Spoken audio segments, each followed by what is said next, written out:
নির্মাণের 2 বছর ধরে বন্ধ কুমিল্লার ময়নামতি রেল স্টেশন।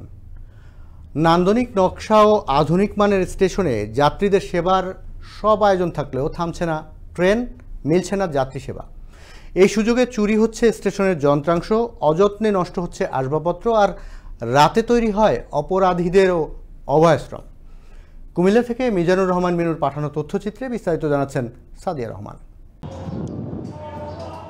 দৃষ্টিনন্দন এই রেল স্টেশনটির নাম ময়নামতি, যার 1 কিলোমিটার দূরে রয়েছে কুমিল্লা রেল স্টেশন। প্রয়োজন না থাকায় 1 যুগ আগেই বন্ধ হয়ে যায় এই স্টেশনটি। সম্প্রতি 50 কোটি টাকা ব্যয়ে আধুনিকায়ন করা হয়েছে স্টেশনটি। ঠিক একইভাবে বন্ধ হয়ে গেছে কুমিল্লার লালমাই ও আলীশহর স্টেশন, যা সম্প্রতি আখাউড়া লাকসাম সম্প্রসারণ প্রকল্পের আওতায় প্রায় 100 কোটি ব্যয়ে আধুনিকায়ন করা হয়েছে। বন্ধ হওয়া এসব স্টেশন থেকে 1 টাকা আয় না হলেও ব্যয় হচ্ছে লাখ লাখ টাকা।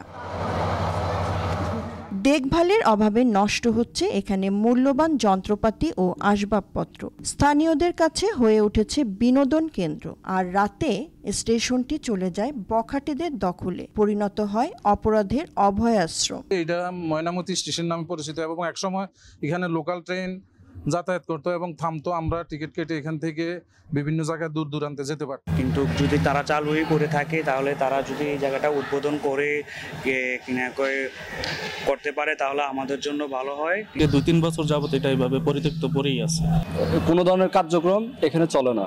এদিকে প্রয়োজনীয় জনবলের সংকটে চালু হচ্ছে না স্টেশন, এমনটাই বলছেন কুমিল্লা রেলওয়ে ঊর্ধ্বতন কর্মকর্তা। তাছাড়া ময়নামতি স্টেশনটা এখন বন্ধ থাকার কারণ হলো স্টেশন মাস্টারের স্বল্পতার কারণে খুব সহসাই স্টেশন মাস্টার নিয়োগ হবে এবং ময়নামতি সহ আলীশহর স্টেশন চালু হবে।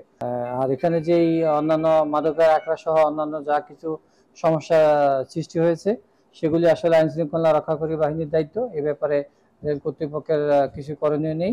স্টেশনটি চালু হলে স্থানীয় যাত্রীরা যেমন উপকৃত হবে, তেমনি রাজস্ব আয় বাড়বে সরকারের। তাই শিগগিরই স্টেশনটি চালু হবে এমনটাই প্রত্যাশা স্থানীয়দের। সাদিয়া রহমান, আনন্দ টিভি, ন্যাশনাল ডেস্ক।